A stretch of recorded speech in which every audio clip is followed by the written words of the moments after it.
Hello दोस्तों, GS अड्डा 74 पे आप लोगों को फिर से एक हार्दिक शुभकामनाएं हैं। आज मैं सेकेंड लेक्चर ज्योग्राफी को लेकर आया हूँ, जो मैं पहले पहले ख़त्म कर चुका हूँ जो फर्स्ट लेक्चर। तो आप लोग जो भी इस चैनल से जुड़े हुए हैं, पहले जो मैं लेक्चर डाल चुका हूँ पहले आप उसको विजुअल कीजिए। उनके बाद जो बाकी का जो लेक्चर होगा जो आज मैं आज डाल रहा हूँ और उससे पहले भी है, उसको पहले आप वॉच कीजिए, उसके बाद इस लेक्चर को देखिएगा। नहीं तो आप लोगों को डायरेक्ट आप सेकेंड लेक्चर भूगोल क्लास 6 एनसीईआरटी को देखिएगा, तो कहीं न कहीं आपको ज़्यादा समझ में नहीं आएगा, क्योंकि पहला लेक्चर आप सही से देखिए क्योंकि बेसिक चीज़ मैं बता बता चुका हूँ। और जो ये जो भूगोल का 6 क्लास एनसीईआरटी के सेकंड लेक्चर है, तो आप लोग इसे सही से देखिएगा और अपनी तैयारी को बेहतर बनाइएगा।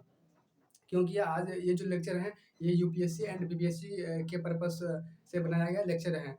या मैं पहले ही बता चुका हूँ कि एनसीईआरटी का जो वैल्यूएबल होता है, प्रत्येक एग्जाम में ये बहुत ही इम्पोर्टेंट कार्य मतलब कारगर निभाता है। आप लोगों को पहले एनसीईआरटी पढ़ना चाहिए, ये सब जानता है, ठीक है?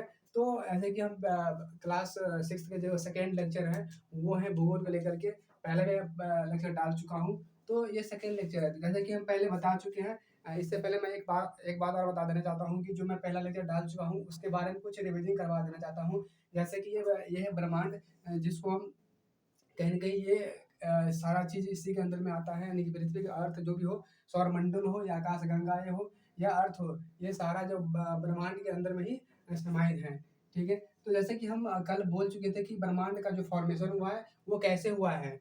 उसी प्रकार से आकाशगंगा का फॉर्मेशन कैसे हुआ है, उसके बाद सौरमंडल का फॉर्मेशन कैसे हुआ है, उसके बाद अर्थ का फॉर्मेशन कैसे हुआ है, तो उस पर हम चर्चा नहीं करेंगे, क्योंकि जो क्लास 6 की एनसीईआरटी में दिया हुआ है बेसिक चीज़, उसी को कवर करेंगे। क्योंकि यदि हम आपको जैसे कि अर्थ का फॉर्मेशन या कोई भी चीज़ जैसे कि स्टार का फॉर्मेशन या सन का फॉर्मेशन या जैसे कि आकाशगंगा का फॉर्मेशन या ब्रह्मांड का फॉर्मेशन कैसे हुआ, यदि ये आपको हम बता देंगे, तो कहीं न कहीं ये जो फॉर्मेशन के बारे में जो इन्फॉर्मेशन है, ये कहीं न कहीं क्लास 11th में दिया हुआ है। यदि क्लास 11th के चीज़ को ऐड ऑन करके यदि हम क्लास 6 में पढ़ाएँगे, तो आप लोगों को कहीं न कहीं ये जो बेसिक चीज़ है वो समझ में नहीं आएगा। तो जैसे कि आप जब क्लास 6 एनसीईआरटी को उल्टा कर पढ़िएगा, क्योंकि आप सोचेंगे कि सर क्या पढ़ा दिए हैं, नहीं पढ़ा दिए हैं, क्योंकि वो जो सर पढ़ाए वहाँ पर कुछ मिल ही नहीं रहा है। तो इसीलिए जो क्लास 6 में जो दिया गया है, उसी को लेकर के आगे पढ़ा रहा हूँ, और मैं जो पढ़ा हूँ, मैं जो विजुअल किया हूँ, मैं जो अज़्यूम किया हूँ, उसी को लेकर मैं अपना लैंग्वेज में वही पढ़ाने जा रहा हूँ। देखिए आप लोग सही से देखिएगा और अपने जब भी आप मतलब लेक्चर देखने के लिए बैठते हो, तो आप सबसे पहले पेन एंड कॉपी लेकर बैठिए और जो भी मैं बता रहा हूँ उसको अपने कॉपी में डाउन कीजिए और अपनी तैयारी में उसको समाहित कीजिए, ताकि आपका ये जो इफेक्ट वाइज़ होगा वो तैयारी हो जाएगा सही से, ठीक है? तो ऐसे कि हम बता रहे हैं ब्रह्मांड, तो ब्रह्मांड के बारे में एक छोटा-सा ही सिंपल है जो क्लास 6 के एनसीईआरटी में दिया हुआ है, उसको मैं बता देता हूँ, ठीक है? तो कहीं न कहीं आप बता देंगे तो कहीं जब आप क्लास 6 के एनसीईआरटी को पढ़िएगा सही से, तो आप लोगों को कहीं न कहीं पढ़ने में किसी प्रकार की कठिनाई नहीं होगी, ठीक है? तो जैसे कि ब्रह्मांड है, जैसे हम आप कल ही बोले थे कि ब्रह्मांड है, ये बहुत बड़ा एक तरह हॉलो एक तरफ से है। जैसे कि हम बता सकते हैं कि ये जो ब्रह्मांड का जो फॉर्मेशन हुआ है, यानी कि ये कहीं न कहीं ये अरबों, जैसे कि 100 जो 100 मिलियन जो होता है ना, 100 मिलियन बिलियन आकाशगंगा, आकाश गंगा से मिलकर बना है, मिलकर बना है, ठीक है? अब आप लोग क्या जानते मतलब सोचते हो ये आकाशगंगा क्या होता है यार? ये आकाश इतने 100 मतलब 100 मिलियन 100 मिलियन आकाशगंगाओं के मतलब एक सम्मिलित रूप से या मिलने से कहीं न कहीं एक ब्रह्मांड का निर्माण होता है। उसी प्रकार से हम अब उसके बारे में मतलब आकाशगंगा के बारे में बात बताना चाहेंगे कि आकाशगंगा जो है, कहीं न कहीं ये जो हो आकाशगंगा वो देखिए ये लाखों तारों का एक समूह होता है, जिनके कारण से आकाशगंगाओं का निर्माण होता है। जहाँ मतलब जैसे कि ये बहुत सारे तारों का जो निर्माण होता है, कहीं न कहीं हमारे वायुमंडल में अनेक सारे जो हाइड्रोजन गैसों का एक सम्मिलित रूप होता है, यानी कि ये एक गैसीय बादल के रूप में कन्वर्ट हो जाते हैं, और गैसीय बादल के रूप में जब कन्वर्ट होता है, उनके बाद वो कहीं न कहीं छोटे-छोटे पिंडों के रूप में समाहित होकर एक विखंडित हो जाते हैं, वो तारों का निर्माण होता है। तो उसी प्रकार से जो इसमें जो नीहारिका होता है, यानी कि तारा का एक रूप, यानी कि उसी को लेकर के आकाशगंगा का निर्माण होता है, ठीक है? तो ये कहीं न कहीं तारों का समूह होता है। क्या होता है? तारों का जो समूह होता है, तारों का एक समूह है, तारों का समूह। इन्हीं के मिलने से कई तारे मतलब अरबों तारे खरबों तारों को मिलकर एक आकाश गंगा का निर्माण होता है। कई सारे आकाश गंगाओं के मिलने से एक ब्रह्मांड का निर्माण होता है, जिनका पार्ट हम सब हैं। ठीक है, तो जैसे कि उसके बाद आकाश गंगा, आकाश गंगा के बारे में आपको बोल चुके हैं ये। ठीक है, उसी प्रकार से आप नोट ही बनाइएगा, क्योंकि आपको हम पैराग्राफ टाइप में लिखा देंगे तो कहीं ना कहीं ये एक लैंग्वेज में हो जाता है, तो आप लोगों को पढ़ने में मतलब बेहतर अच्छा। जब तक आप सही से फ्लो चार्ट के रूप में अपने आप क्रिएट नहीं कीजिएगा, कहीं ना कहीं आप यूपीएससी की फील्ड से बाहर हो जाएंगे, क्योंकि यूपीएससी में आपके पास इतना टाइम नहीं होता कि आप पैराग्राफ वाइज पढ़िए, उसको आप फ्लो चार्ट में कन्वर्ट कीजिए और उनको सही से पढ़िए। ठीक है, ये तारों का समूह। ठीक है, आप ध्यान से उसको देखिएगा प्लीज। उसी प्रकार से जो एक सौरमंडल है, ठीक है, सौरमंडल। तो आज हम जो बेसिक चर्चा है वो हम सौरमंडल को करेंगे। इस सौरमंडल क्या होता है, सौरमंडल में क्या क्या होता है, नहीं होता है, सौरमंडल का निर्माण कैसे हुआ है, इसमें किस किस का कार्य मतलब एक भूमिका होती है, जिनके कारण से सौरमंडल को हमको देखने को मिलता है। बट उससे पहले भी हम लोग थोड़ा बहुत जानते हैं उनके बारे में कि बचपन से ही जानते हैं कि यार सौरमंडल, इसमें सूरज होता है, ग्रह होता है, या एक उपग्रह होता है, उनके बाद उसमें कुछ जो एक धूलकण वगैरह होता है, गैसेस वगैरह होता है, उनके बाद उन जो कुछ अन्य ग्रह होता है, तो उनके मिलने से कहीं न कहीं एक सौरमंडल का निर्माण होता है। ठीक है? तो आज जो बेसिक चीज़ है, हम सौरमंडल के बारे में बताना चाहेंगे। तो ये है सौरमंडल, ठीक है? तो आप इसको प्लीज़ स्क्रीन शॉट ले लीजिए। हम सौरमंडल के बारे में इसी में चर्चा करेंगे।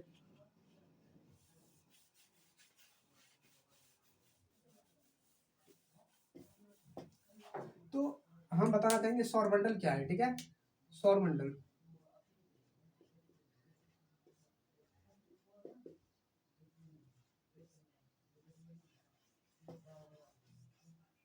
सौरमंडल क्या होता है, ठीक है? सौरमंडल का निर्माण क्या है? जैसे कि हम बात कर रहे हैं, सौरमंडल एक ऐसा एक तरफ से एक मंडल के रूप में, सौर अग्निमंडल, यानी कि सूर्य के साथ साथ जितने भी एक तरफ से उनका एक छोटा छोटा पिंड हो, जैसे कि हम बात करें ग्रह उपग्रह, यानी कि उनके बाद क्षुद्र ग्रह हो गया, उनके बाद उल्का पिंड हो गया, उनके बाद जो गैस वगैरह होती है, उन्हीं के मिलने से कहीं ना कहीं सौरमंडल का एक निर्माण हुआ है। हम बता दें कि सौरमंडल का जो निर्माण मतलब सौरमंडल में जो ये चीजें समाहित होती हैं, वो सबसे पहला सूर्य, उनके बाद हम ग्रह के बारे में बात करना चाहेंगे। इन्हीं में कुछ उपग्रह होती हैं, उनके बाद इनमें क्षुद्र ग्रह होता है, क्षुद्र ग्रह, उनके बाद उसमें कुछ धूमकेतु तारा होता है,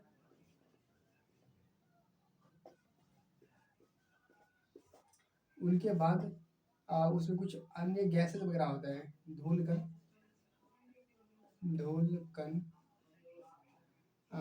गैसेस।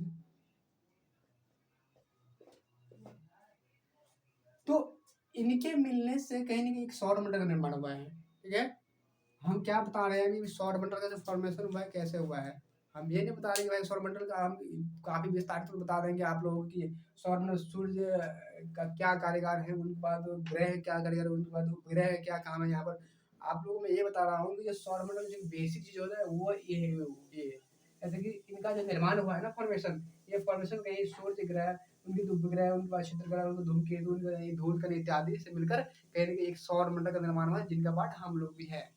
ठीक है, तो ये है, उसको हम ऐसे स्थान बोल सकते हैं उनको इंग्लिश में, यहाँ पर लिखना चाहोगे इसको हम प्लैनेट बोलते हैं, इसको हम प्लैनेट बोलते हैं। आप इंग्लिश में लिख लीजिए, काम आता है। उसको हम सैटेलाइट बोलते हैं,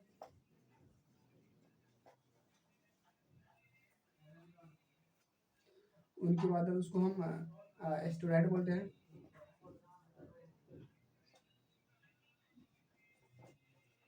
इनके बाद उसको हम धूमकेतु, उसको हम कमेट्स बोलते हैं। ये धूलकण हो गया है, छोटे छोटे कण जो होते हैं धूमकेतु वगैरह इत्यादि का, कहीं ना कहीं ये उन्हीं का पार्ट है। ठीक है, तो आज हम ये आप ले जाए उसको आप मतलब स्क्रीन शॉट ले लीजिए, ताकि आप लोग अपने कॉपी में सही से उसको उतार लीजिएगा। आप देखिए जो मतलब छठा क्लास एनसीईआरटी में बेसिक चीज दिया हुआ है, बेसिक चीज मतलब दिया गया, उसी के बारे में आप लोगों को हम बता रहे हैं। तो आप उसे दूर मत भागिए प्लीज, कि आप मतलब बहुत बेसिक से बता रहे हो, जो दिया गया है उसी को बताएंगे। जब आप पढ़िएगा उसको क्लास 6 के एनसीईआरटी को, कहीं ना कहीं पहला चैप्टर है, यानी कि सौरमंडल में अर्थ, यानी कि सौरमंडल में पृथ्वी, तो कहीं ना कहीं आप लोगों को कहीं ना कहीं अच्छा समझ में आएगा पढ़ने वक्त। ठीक है, तो ये उसको मिटा रहे हैं। आप लोग जान चुके हैं कि सौरमंडल का जो पार्ट है ये भी सब सारा पार्ट है।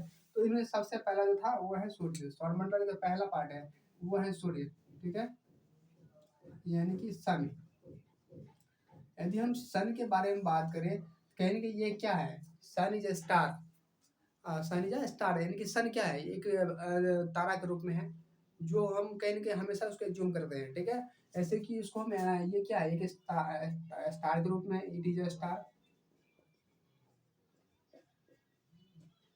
ये एक तारा के रूप में है, क्या ये तारा के रूप में आता है, या उसको हम तारा ही बोल सकते, ये तारा है, ठीक है, उसको तो स्टार बोलते हैं। सन को कहीं ना कहीं जो जो सौरमंडल होता है, एक नक्षत्र मंडल होता है, ठीक है, कहीं ना कहीं उनका जो खगोलीय पिंड है ये उनका कहीं ना कहीं एक मुखिया होता है, यानी कि जो खगोलीय पिंड है ना, ये सौरमंडल का एक मुखिया कहलाता है, ये सौरमंडल का मुखिया,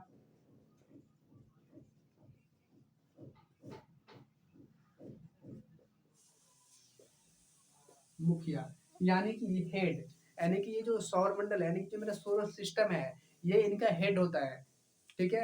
उनके बाद कोई और चीज होता है, जैसे उसके बाद ग्रह उपग्रह सारा आता है, ठीक है। सबसे पहले सन जो है ना, आपको ये ध्यान रखना है कि सन इज स्टार, सन तारा के रूप में है, क्योंकि तारा का फॉर्मेशन हुआ तो उन्हीं के टाइम उसी प्रकार से उनका फॉर्मेशन हुआ है। जैसे कि आप लोग बोलते हैं कि तारा हमें दिन में दिखाई देता है, तो उन्हीं का एक एग्जाम्पल के तौर पे एक सन भी है जो हमें हमेशा दिन में दिखाई देता है, ठीक है। तो ये आप बोलेंगे रात में क्यों नहीं दिखाई देता है, रात में जो कहीं ना कहीं एक वायुमंडलीय इफेक्ट होता है, ठीक है, जिन कारण से वो रात में नहीं दिखाई देता है, दिन में ही केवल दिखाई देता है, ठीक है। ये सौरमंडल का मुखिया है, ठीक है, उसको मुखिया ही मानते हैं, इट इज स्टार, तारा हो गया ये, ठीक है। ये कहीं ना कहीं ये जो इसका जो फॉर्मेशन हुआ है ना, यानी कि जब इनमें तीन चीज़ों का फॉर्मेशन से बना हुआ है, इसमें जो मौजूद उपस्थित होता है, फॉर्मेशन की बात करें तो इसमें क्या क्या उपस्थित होता है, उपस्थित बना है, नहीं उपस्थित मतलब बना है किस किस, तो कहीं ना कहीं ये इनमें से कहीं हाइड्रोजन होता है, इनमें हीलियम होता है, ठीक है, और अन्य सारे गैसों के मिलने से किसका निर्माण हुआ है, तो सौरमंडल सूर्य का, ठीक है। तो कहीं ना कहीं ये इसका एक बेसिक पार्ट है, सब कुछ पार्ट भाग भी होता है, तो वो हमको आपको हम नहीं बताएंगे क्योंकि ये क्लास 11th का है। ये सौरमंडल सॉरी सूर्य का जो एक पार्ट है 3 भागों में बांटा चुका है, उसको बांटा गया है। तो कौन कौन से पार्ट है यदि आपको बता देंगे तो आप जब क्लास 6 एनसीईआरटी पढ़ेगा तो आपको नहीं मिलेगा। तो आप क्या सोचेगा यार कहाँ से क्या पढ़ा देगा, नहीं पढ़ा दिया ऐसा मुझे पता नहीं चल रहा है कि क्या पढ़ा दिया है, ठीक है। तो ये आपको हम पहले बोल चुके हैं कि ये जो अर्थ है ना, तो ये इनमें सबसे ज़्यादा 75% की मात्रा है, इसका योगदान होता है, उनका इनकी कुछ योगदान होते हैं और अन्य सारे गैसों के योगदान होता है, ठीक है। तो ये आप कहेंगे कि इसको स्क्रीन शॉट ले लीजिएगा प्लीज। अब हम बात करना चाहेंगे जो बेसिक है क्लास 6 में वही हम आपको बता रहे हैं, इससे ज़्यादा हमको नहीं बताएंगे क्योंकि आप जब पढ़िएगा तो आपको समझ में नहीं आएगा, ठीक है। आप स्क्रीन शॉट ले लीजिएगा। उनके बाद हम बताना चाहेंगे जो मेरा ग्रह है, ठीक है, उनके बाद हम प्लैनेट, जो मेरा ग्रह है, ग्रह यानी कि प्लैनेट, ठीक है। तो कहने की ये जो ग्रह है ना प्लैनेट, इनके बारे में बताना चाहेंगे हम, ग्रह क्या होती हैं, ठीक है, प्लैनेट क्या होती है, जो प्लैनेट उसको बोलेंगे, ग्रह ग्रह उसको बोलेंगे जो सूरज की चारों ओर यानी कि चक्कर लगाती है, ठीक है। ये अपना कहीं न कहीं जो रेवोल्यूशन होता है वो पूरा करता है, उसको हम क्या बोलते हैं, ग्रह बोलते हैं। जो सन का जो रेवोल्यूशन करता है 365 जो भी मतलब सबका ग्रह जितने प्लैनेट का सबका अलग-अलग क्या था रेवोल्यूशन अलग-अलग होता है। क्योंकि कोई सन से बहुत नज़दीक है तो कोई दूर है। उन दोनों के बीच में अट्रैक्शन फ़ोर्स काम करता है, जिनके कारण से क्या होता है कुछ जो सबसे नज़दीकी ग्रह होती है, इनकी प्लैनेट होती है, उनकी जो स्पीड होती है बहुत तेज़ होती है, जिनके कारण से वो बहुत ही कम टाइम में सन का जो है मतलब रेवोल्यूशन पूरा कर लेते हैं। उनके बाद हम दूर वाली ग्रहों की बात करें तो कहीं वो ज़्यादा टाइम लेता है क्योंकि उनसे बहुत दूर पर है। तो उसी के बारे में हम बताने जा रहे हैं ग्रह क्या होती है, नहीं होती है, ठीक है। तो ग्रह को हम बता चुके हैं आपको, ग्रह क्या है, एक सूर्य चक्कर लगाने वाली एक जो लगाती है जो भी ग्रह हैं बोलते हैं, ठीक है। जो सन का स्टार मान लीजिए हम अ, ग्रह की संख्या जो है ये 8 है। यदि हम संख्या की बात करें ये 8 है प्रेजेंट में। वो कौन-कौन सी है अभी हम बताएँगे, ठीक है। हम बात बताना चाहेंगे फिगर के हिसाब से। ये फिगर हम मान लीजिए सन है,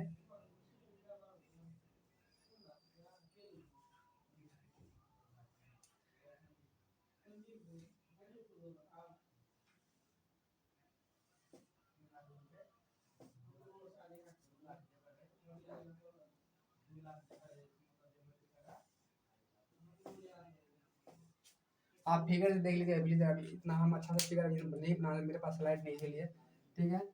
तो ये मान लो ये आपका हो गया मार्स, सॉरी ये हो गया मरकरी, ये वीनस, ये हो गया अर्थ, ये हो गया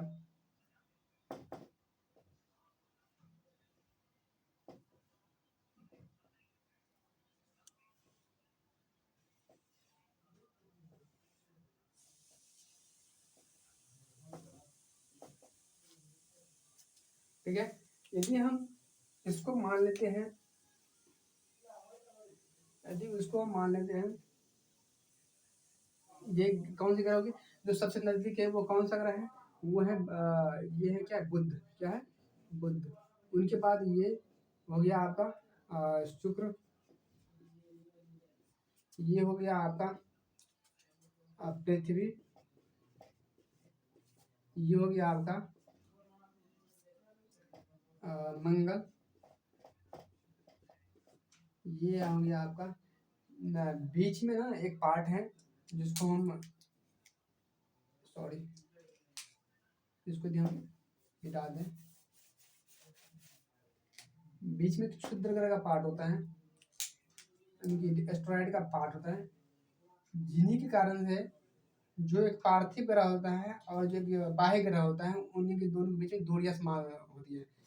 इन्हीं क्षुद्र ग्रह के कारण से, यानी कि ये जो क्षुद्र है ना, क्षुद्र, ये क्षुद्र ग्रह, इन्हीं के क्षुद्र ग्रह के बेल्ट के कारण से इन सारे ग्रहों को हम पार्थिव ग्रह कहते हैं, यानी कि उसको हम बोलते हैं जो इंटरनल पार्ट होता है अर्थ का।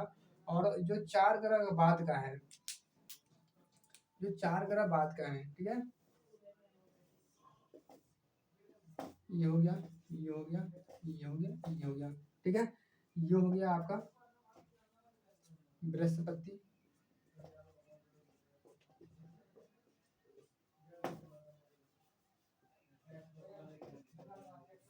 ये हो गया आपका, ये हो गया बृहस्पति, ये हो गया आपका शनि,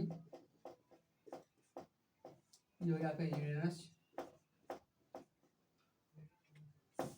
इधर भी नहीं दिखता है आपको तो कोई दिक्कत नहीं, सॉरी इधर नहीं दिखता होगा हमको लगता है आपको, माफ करिए प्लीज। ये इसको हम इसको हम शुक्र बोल सकते हैं, इसको हम, ये शुक्र है, ये हो गया पृथ्वी,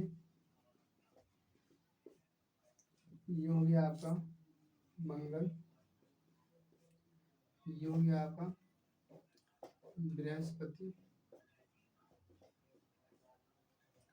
ये हो गया आपका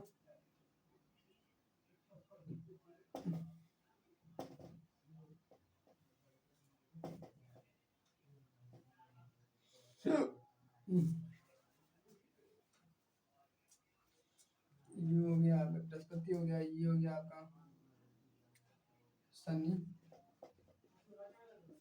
ये हो गया आपका यूरेनस,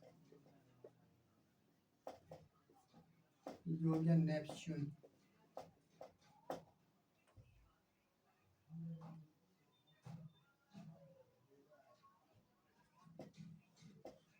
नेपच्यून। अब हम बात करना चाहेंगे उनके विषय में। जो मेरा सौर मंडल का पार्ट है, वो सबसे हेड है क्या, सन, यानी कि सूर्य। उनके बाद जो 8 ग्रह हैं मेरे सौर मंडल का, जो ग्रह का पार्ट है, वो है सबसे पहले इसको हम बुध, ये सबसे नजदीकी ग्रह है सन की, यानी कि सूर्य की। उनके बाद शुक्र, उनके बाद पृथ्वी, उनके बाद मंगल, उनके बाद ये जो बीच में है ना, ये क्षुद्र ग्रह का एक बेल्ट है, जिन्हीं के कारण से इन सारे ग्रहों को हम क्या बोलते हैं, पार्थिव ग्रह,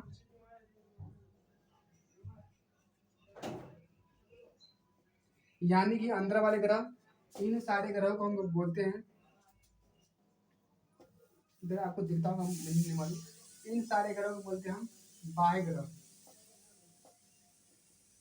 ये क्लास 6 के एनसीईआरटी में दिया होगा कि नहीं दिया होगा मुझे मालूम नहीं, ये नहीं दिया होगा शायद, लग रहा है। मैं फिर से इसको पढ़ा था लेकिन ये कहीं मिला नहीं, दिया भी नहीं होगा। इसीलिए मैं आपको पढ़ा रहा हूँ कि ये जो इन्फॉर्मेशन है ना क्लास 11 में दिया गया है, इसीलिए मैं आपको बता रहा हूँ इसे, ठीक है। ये आपको फिगर मिल जाएगी, आप वहाँ से डाउनलोड कर लीजिएगा, मतलब लिख लीजिएगा, ठीक है। उनके बाद जो स्टूडेंट उसके बाहर के जो ग्रह हैं, यानी कि जो मतलब सौरमंडल के बाहरी ग्रह हैं, वो है Brihaspati, Shani, Uranus and Neptune, ठीक है। तो ये हो गया आपका 8 ग्रह, ठीक है। तो मेरे सौरमंडल में जितने भी ग्रह हैं, सौरमंडल का फॉर्मेशन कैसे है मैं आपको बता चुका हूँ। सौरमंडल का जो पार्ट है वो है सन, उसके बाद उसमें 8 ग्रह होते हैं, कुछ उपग्रह हैं, उपग्रह के बारे में मैं कल बताऊंगा। उनके बाद उल्का पिंड होते हैं, उनके बाद क्षुद्र ग्रह होती हैं, उनके बाद उनमें बहुत सारे धूलकण वगैरह होता है, जिन्हें कारण के मिलने से वो जो है ना मतलब सौरमंडल का क्या हुआ है, फॉर्मेशन हुआ है, ठीक है। तो उनके बाद हम ये जो बाकी लेक्चर है, यानी कि हम देखेंगे उपग्रह क्या होती है, उपग्रह में कितने उपग्रह हैं, कितने नेचुरल है, कितने मतलब आर्टिफिशियल उपग्रह हैं। उनके बाद हम क्षुद्र ग्रह के बारे में बात करना चाहेंगे। उनके बाद बहुत सारे जो लेक्चर उनके बाद पढ़ा हुआ है, ठीक है। तो कल हमारे विचार से जो क्लास 6 की जो एनसीईआरटी का जो लेक्चर होगा एंड हो जाएगी। जो पहला चैप्टर है, ठीक है, उनका लेक्चर, ठीक है। तो आप लोग उसमें ये एक बार और कहना चाहूँगा कि जो आप पहले मैं एक क्लास 6 एनसीईआरटी के लेक्चर डाल चुका हूँ, पहले आप इनको देखिए, चैप्टर फर्स्ट की। उनके बाद इसको आप देखिएगा, ताकि ताकि आप लोगों को वहाँ से समझ में आएगी, मतलब जो आप पहले लेक्चर देख लोगे, उनके बाद जब आप उसको देखिएगा तो कहीं कि आपको बेहतर तरीक़ा से समझ में आएगा, ठीक है। तो अब मैं चलना मतलब क्लास को रेडी करता हूँ, ठीक है। तो आप मतलब उस चैनल को मेरा जो चैनल है मतलब GS अड्डा 47 को आप सब्सक्राइब कीजिए, बेल आइकन को प्रेस कीजिए और जहाँ मतलब शेयर कीजिए, ताकि अपने दोस्तों को बताइए कि आप GS अड्डा से आप फ्री में कहीं न कहीं जो एनसीईआरटी है रीडिंग है, इनकी पढ़ाई है वो आप फ्री में कर सकते हो। तो ठीक है, थैंक यू सो मच, हम चलते हैं, बाय।